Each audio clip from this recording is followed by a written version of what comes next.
മിഥുൻ, ഇവർക്കുള്ള സാധന സാമഗ്രികൾ ഒരു സംശയം എന്നുള്ള നിലയിൽ ചോദിക്കുകയാണ്. ഇവർക്കുള്ള സാധന സാമഗ്രികൾ ഈ ദുരിതാശ്വാസ ക്യാമ്പിലേക്കാണോ എത്തിക്കുന്നത്, അതോ ജില്ലാ ആസ്ഥാനത്ത് വയനാട് ജില്ലാ ആസ്ഥാനത്ത് ഇവർക്ക് ആവശ്യമുള്ള ദുരിതാശ്വാസ ക്യാമ്പിലേക്കുള്ള സാധന സാമഗ്രികൾ അങ്ങോട്ടേക്ക് സമാഹരിച്ച ശേഷം ആവശ്യാനുസരണം ഈ ക്യാമ്പുകളിലേക്ക് എത്തിക്കുന്ന ഒരു രീതിയാണോ അവിടെ നിലവിലുള്ളത്? ഈ പ്രത്യേകിച്ചും ഇന്ന് അവിടെ ചേർന്ന മന്ത്രിതല യോഗത്തിലൊക്കെ ഇക്കാര്യത്തിലൊരു തീരുമാനം ഉണ്ടായിട്ടുണ്ടാകുമല്ലോ. പ്രത്യേകിച്ചും അമിതമായി വാഹനങ്ങൾ അങ്ങോട്ടേക്ക് വരുന്നത് ദുരിതാശ്വാസ പ്രവർത്തനത്തിനടക്കം അല്ലെങ്കിൽ ഇത്തരത്തിലുള്ള പകർച്ചവ്യാധികൾ ഒരു ഭീഷണിയൊക്കെ നിലനിൽക്കുന്ന സാഹചര്യത്തിൽ ഈ ദുരിതാശ്വാസ ക്യാമ്പിലേക്ക് കൂടുതൽ ആളുകൾ എത്തുന്നത് അത്ര ഭൂഷണമല്ലാത്ത സാഹചര്യത്തിൽ ഇത്തരം ജില്ലാ കേന്ദ്രങ്ങളിലാണോ ഈ സാധന സാമഗ്രികൾ സമാഹരിക്കുന്ന ഒരു കേന്ദ്രം എവിടെയാണ് പ്രവർത്തിക്കുന്നത്? മിഥുൻ മുരളി.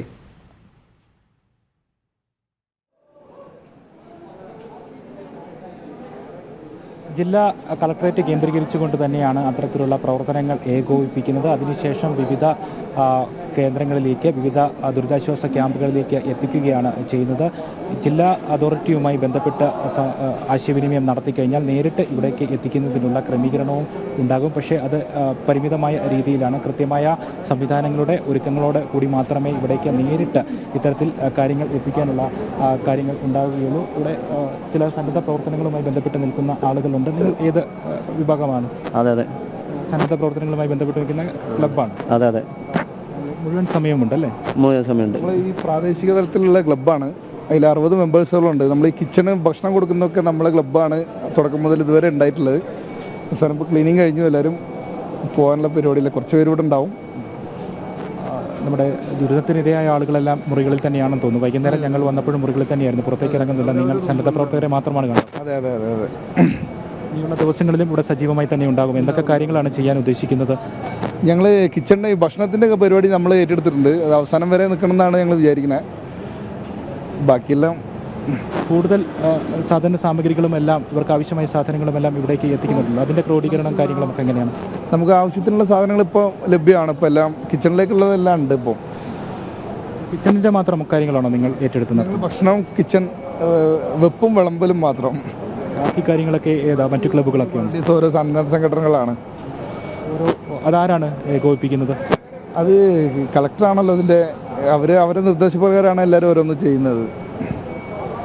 നേരത്തെ വിനോദ് ചോദിച്ചതിനുള്ള ഉത്തരവും ഇവരുടെ വാക്കുകളിലുണ്ട്. കളക്ടറാണ് ഏകോപന പ്രവർത്തനങ്ങളെല്ലാം നടത്തുന്നത്. കളക്ടറുടെ നിർദ്ദേശപ്രകാരം ഓരോ സന്നദ്ധ സംഘടനകൾ അവരവർക്ക് നൽകിയിരിക്കുന്ന വിഭാഗങ്ങളിൽ അവരവർക്ക് നൽകിയിരിക്കുന്ന കർത്തവ്യങ്ങൾ കൃത്യമായി നിറവേറ്റുകയാണ്. ഇവിടെ ഭക്ഷണത്തിന് ഒരു സംഘത്തെ നിയമിച്ചിട്ടുണ്ടെങ്കിൽ, ഓരോ ക്ലബിനെ അധികാരപ്പെടുത്തിയിട്ടുണ്ടെങ്കിൽ, മറ്റ് സന്നദ്ധ സംഘടനകൾ, രാഷ്ട്രീയ സംഘടനകളുമൊക്കെയാണ് മറ്റ് കാര്യങ്ങളുമായി മുന്നിട്ട് ഇവിടെ ഇറങ്ങുന്നത്. അവർക്ക് വസ്ത്രങ്ങൾ ക്രമീകരിക്കുന്നതിനുള്ള ചുമതല പക്ഷേ മറ്റൊരു സംഘടനയ്ക്കായിരിക്കാം. അവർക്ക് കൃത്യമായി വെള്ളം ഉൾപ്പെടെയുള്ള സാധനങ്ങൾ ഇവിടെ, അടിസ്ഥാന ആവശ്യങ്ങൾ ഇവിടെ ഒരുക്കുന്നതിനുള്ള ചുമതല മറ്റൊരു സംഘടനയ്ക്കായിരിക്കാം. അങ്ങനെയുള്ള കാര്യങ്ങളെല്ലാം കൃത്യമായി ചുമതലപ്പെടുത്തി നൽകുന്നത് ജില്ലാ കളക്ടർ തന്നെയാണ്. ജില്ലാ കളക്ടറുടെ ഓഫീസ് കേന്ദ്രീകരിച്ചുകൊണ്ട്, കളക്ടറേറ്റ് കേന്ദ്രീകരിച്ചുകൊണ്ട് തന്നെയാണ് ഇത്തരം രക്ഷാപ്രവർത്തന മുന്നൊരുക്കങ്ങൾ തീരുമാനിക്കുന്നതും അത്തരത്തിലുള്ള നടപടിക്രമങ്ങൾ മുന്നോട്ട് പോവുകയും ചെയ്യുന്നത്.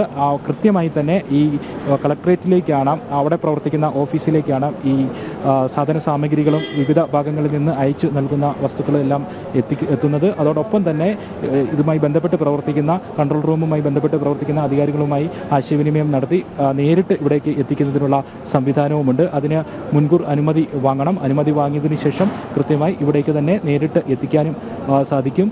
KSRTC ബസ്സുകളിൽ ഉൾപ്പെടെ വിവിധ ഭാഗങ്ങളിൽ നിന്ന് മാതൃകാപരമായ ചില കാര്യങ്ങൾ നമുക്ക് കഴിഞ്ഞ ദിവസങ്ങളിൽ, മണിക്കൂറുകളിൽ കാണാൻ സാധിച്ചു. അത് സംസ്ഥാനത്തിൻ്റെ വിവിധ ഭാഗങ്ങളിലുള്ള ജില്ലകളിൽ നിന്ന് വയനാട്ടിലേക്ക് വരുന്ന KSRTC ബസ്സുകളിൽ ഈ സാധന സാമഗ്രികൾ, ഇവർക്ക് ആവശ്യമായ സാധനങ്ങളുമെല്ലാം കയറ്റിവിട്ട് അത് ഇവിടുത്തെ അതോറിറ്റിയെ അറിയിച്ചതിന് ശേഷം KSRTC അധികൃതരും ഇവിടുത്തെ അതോറിറ്റിയുമായി ബന്ധപ്പെട്ട് പ്രവർത്തിച്ച് ഇവിടേക്ക് സാധനങ്ങൾ കൃത്യമായി ഏകോപിപ്പിച്ച് കൊണ്ടുവരുന്ന ഒരു കാഴ്ച കാണാൻ കഴിഞ്ഞു. മാതൃകാപരമായിട്ടുള്ള ഒരു കാര്യമായിരുന്നു അത്.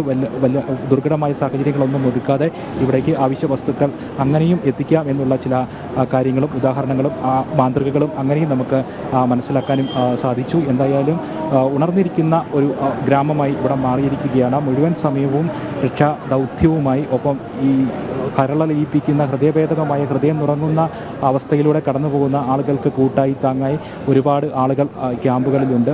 ഭക്ഷണങ്ങളും വെച്ച് നൽകുന്നു, അവർക്ക് ആവശ്യ സേവനങ്ങൾ നൽകുന്നു. മരുന്നുകളും അടക്കമുള്ള കാര്യങ്ങളുമായി ഡോക്ടർമാരുടെയും നഴ്സുമാരുടെയും സേവനം ഈ ക്യാമ്പുകളിലെല്ലാം ലഭ്യമാണ്.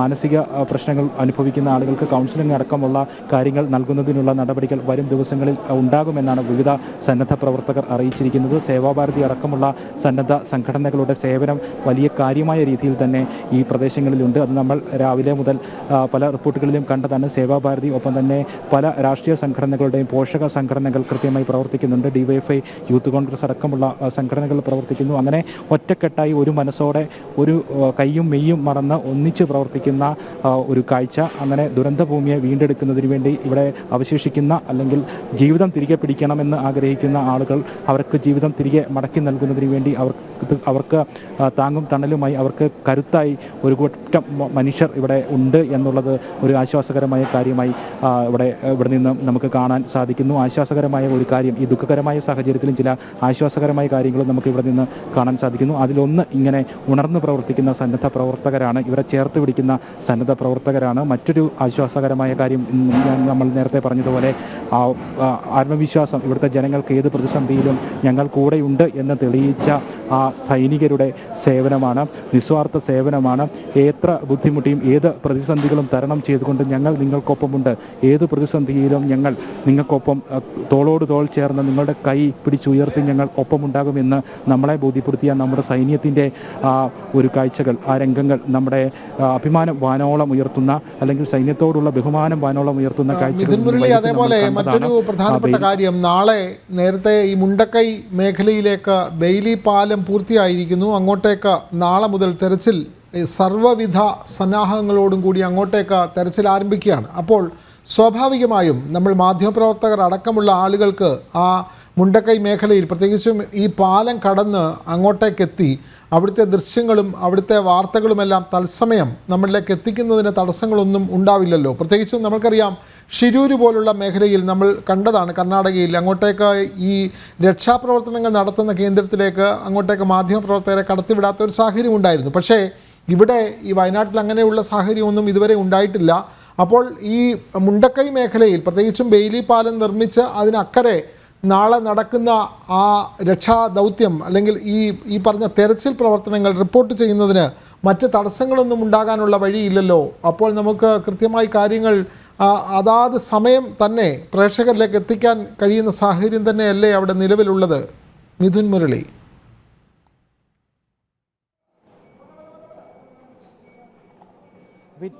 വിനോദ, തീർച്ചയായും നമുക്ക് പ്രേക്ഷകരിലേക്ക് വിവരങ്ങൾ എത്തിക്കേണ്ടതുണ്ട്. അതിൻ്റെ ഒരു ദുരന്ത വാർത്തയുടെ മനസ്സ് മർപ്പിക്കുന്ന വാർത്തകൾ കേട്ട് കഴിഞ്ഞ മണിക്കൂറുകളിൽ, കഴിഞ്ഞ ദിവസങ്ങളിൽ TV-ക്ക് മുന്നിലിരിക്കുന്ന പ്രേക്ഷകരാണ് നമ്മുടെ അടക്കം സ്ഥിരം പ്രേക്ഷകർ. അവരുടെ അടുക്കിലേക്ക് ഇതിൻ്റെ വസ്തുതകൾ, വിവരങ്ങൾ നമുക്ക് കൃത്യമായി ലഭ്യമാക്കേണ്ടതുണ്ട്. അപ്പോൾ ഇങ്ങനെ വിവരങ്ങൾ ലഭ്യമാക്കുമ്പോഴും നമ്മൾ ശ്രദ്ധിക്കേണ്ട, പാലിക്കേണ്ട ഒരു കാര്യമുണ്ട്. രക്ഷാപ്രവർത്തന ദൗത്യത്തെ അത് ദോഷകരമായി ബാധിക്കരുത്. രക്ഷാദൗത്യത്തെ ഒരു രീതിയിലും വിഘാതം സൃഷ്ടിക്കുന്ന രീതിയിൽ നമ്മുടെ ഇടപെടലുകൾ ഉണ്ടാകരുത് എന്നുള്ള ഒരു വാശിയോട്, കണിശ ബുദ്ധിയോട് കൂടി തന്നെയായിരിക്കണം നമ്മളുൾപ്പെടെയുള്ള മാധ്യമങ്ങൾ ആ ഒരു ദുരന്ത ഭൂമിയിൽ നിന്നും റിപ്പോർട്ട് ചെയ്യപ്പെടേണ്ടത് എന്നുള്ള കാര്യം ഉറച്ചു വിശ്വസിക്കുന്നു. അതുകൊണ്ട് തന്നെ രക്ഷാദൗത്യത്തിന് വിലങ്ങുതടി ഉണ്ടാക്കാതെ, രക്ഷാദൗത്യത്തിന് തടസ്സങ്ങൾ ഉണ്ടാക്കാതെ സൈനികരുടെ സേവനങ്ങൾ കൃത്യമായി അത് പ്രേക്ഷകരിലേക്ക് എത്തിക്കുന്നതിനുള്ള ശ്രമങ്ങൾ നമ്മുടെ ഭാഗത്തു നിന്ന് ഉണ്ടാകും. അത് ഒരു തരത്തിലും രക്ഷാപ്രവർത്തന ദൗത്യത്തെ ബാധിക്കുന്ന തരത്തിൽ ആയിരിക്കുക ഇല്ല എന്നുള്ളതാണ് എടുത്തു പറയേണ്ട കാര്യം. എന്തായാലും അങ്ങനെയുള്ള വിലക്കുകളോ അല്ലെങ്കിൽ ആ പ്രദേശത്ത് ചെന്നുപെട്ട് ഈ ദൃശ്യങ്ങൾ പകർത്തി റിപ്പോർട്ട് ചെയ്യുന്നതിനുള്ള തടസ്സങ്ങളോ ഒന്നും ഉണ്ടാകുകയില്ല എന്ന് തന്നെയാണ് വിശ്വസിക്കുന്നത്. എന്തായാലും പ്രകൃതി അനുകൂലമാകുന്ന സാഹചര്യമാണെങ്കിൽ മാധ്യമങ്ങൾക്കടക്കം അവിടെ എത്തിപ്പെട്ട് കൃത്യമായി ദൃശ്യങ്ങളും വിവരണങ്ങളും അവിടെ നിന്ന് നമുക്ക് ലഭ്യമാക്കാൻ സാധിക്കും, തത്സമയ വിവരങ്ങൾ ലഭ്യമാക്കാൻ സാധിക്കും. പക്ഷേ പ്രകൃതി അനുകൂലമല്ലാത്ത സാഹചര്യമാണെങ്കിൽ നമ്മളടക്കമുള്ള മാധ്യമപ്രവർത്തകർക്ക് അവിടേക്ക് എത്തിപ്പെടുന്നതിനും ദൃശ്യങ്ങളും വിവരണങ്ങളും ഒക്കെ തത്സമയം പ്രേക്ഷകരിലേക്ക് എത്തിക്കുന്നതിനും ചില തടസ്സങ്ങൾ ഉണ്ടാകേണ്ട സാഹചര്യമുണ്ട്. ഞാൻ നേരത്തെ പറഞ്ഞതുപോലെ കുത്തൊലിച്ച് ഇറങ്ങി വന്ന ചെളിയിൽ പൂണ്ട് കിടക്കുന്ന ഒരു പ്രദേശമാണിത്. നമുക്ക് വെറുതെ ഒന്ന് കാൽ വെച്ചാൽ കാൽ വഴുതി, കാൽ ഉള്ളിലേക്ക്, മണ്ണിനുള്ളിലേക്ക് ആഴ്ന്നിറങ്ങിപ്പോകുന്ന ഒരു സ്ഥിതിവിശേഷം ചെളി പൂണ്ട് കിടക്കുന്ന ഒരു അവസ്ഥ, അത് ഭയാനകമാണ്. ചിലപ്പോൾ പേടിപ്പിക്കുന്ന ഒരു സാഹചര്യമാണ്. ചിലപ്പോൾ നമുക്ക് അറിയില്ല, നമ്മൾ കാലിൽ ചവിട്ടിയാൽ നേരെ താഴ്ന്ന് എവിടേക്കാണ് പോകുന്നത്. ചിലപ്പോൾ ഗർത്തങ്ങൾ അവിടെ ഉണ്ടാകാം, ചിലപ്പോൾ കിണറുകൾ ആ ഭാഗത്ത് ഉണ്ടാകാം. അങ്ങനെയൊക്കെയുള്ള ചില അപകടകരമായ സാഹചര്യങ്ങൾ ഈ പ്രദേശത്തുണ്ട്.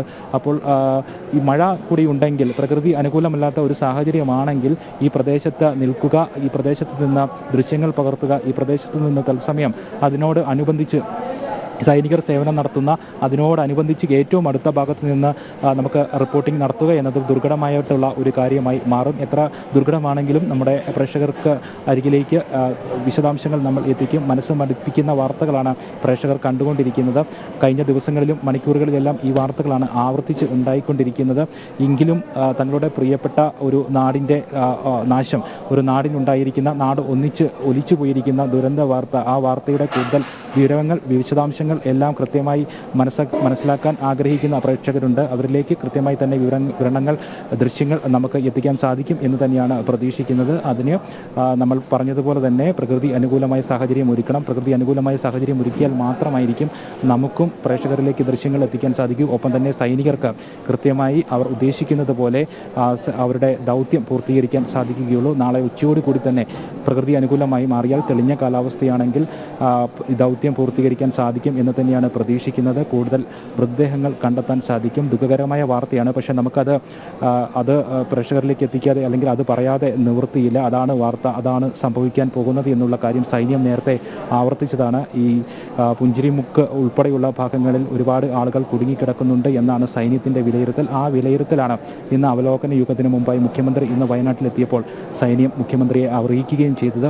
ആ മൃതദേഹങ്ങൾ കണ്ടെടുക്കുന്നതിനുള്ള ഒരു ശ്രമമാണ് സൈന്യത്തിൻ്റെ ഭാഗത്തുനിന്ന് നാളെ എന്തായാലും ഉണ്ടാകാൻ പോകുന്നത്. അതിനുള്ള ഒരു ദൗത്യം നാളെ രാവിലെ തന്നെ ആരംഭിക്കും. യന്ത്രസാമഗ്രികളടക്കം ഇന്ന് പൂർത്തീകരിച്ചിരിക്കുന്ന ബെയിലി പാലത്തിലൂടെ സൈന്യം അവിടേക്ക്, ആ പ്രദേശത്തേക്ക് എത്തിക്കും. ഏകദേശം 15 കിലോമീറ്ററിന് മുകളിൽ ഒരു തിരച്ചിൽ നടത്തേണ്ടതുണ്ട്. ഈ പ്രദേശത്ത് വ്യാപകമായ തിരച്ചിൽ വേണ്ടിവരും. എന്തായാലും അത്തരത്തിലുള്ള വിശദമായ ഒരു തിരച്ചിൽ നാളെ സൈന്യം നടത്തും. ചൂരൽമല മേഖലയിൽ നിന്നും മൃതദേഹം, ഇന്ന് 3 മൃതദേഹങ്ങൾ ഇന്ന് വൈകുന്നേരവും കണ്ടെടുക്കുകയുണ്ടായി. അവിടെ ഒരേ സമയം 6 JCBകൾ പ്രവർത്തിപ്പിച്ചുകൊണ്ടാണ് സൈന്യം ഇന്ന് വൈകുന്നേരത്തോടു കൂടി മൃതദേഹങ്ങൾ കണ്ടെടുത്തത്. ഒപ്പം ചാലിയാർ പുഴയിൽ ഒഴുകിപ്പോയ മൃതദേഹങ്ങളുണ്ട്. 60-നടുത്ത് മൃതദേഹങ്ങൾ ചാലിയാർ പുഴയിൽ നിന്നാണ് കണ്ടെത്തിയിരിക്കുന്നത്.